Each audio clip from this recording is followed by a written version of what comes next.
आमे 4, 5, 6 मागिचु आपण को समय आपण नीति अनुसार नियम अनुसार राष्ट्रपति भवन को लेखिकी देचे पण आइलान आमे आपण को साक्षात करथलु राष्ट्रपति भवन रे राज्यपाल भवन रे 12 तारीख देइथलु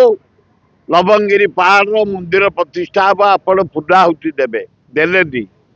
आपण आमे ताको घुमचेलु फेब्रुआरी 2 सरस्वती पूजा दिन करू आपण को गोड़ेचु मुझे गवर्नर हाउस पाई पारुनु तेणु जदि न पाइबे ताले 6 तारीख दिन आप जाऊँ गाँ को एटे आंबेडकर श्राद्ध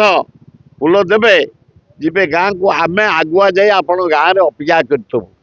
से राष्ट्रपति भवन पास जाऊ न जाऊ आमे गाँ हिसाब रे आम ओडिशा भाई हिसाब रे भौणी हिसाब रे जीवु आपण निवेदन करने लवंगिरी पहाड़ सरस्वती पूजा 2 तारीख दिन उद्घाटन हम आपण आसी उद्घाटन करेंगे निवेदन करने को जाऊँ।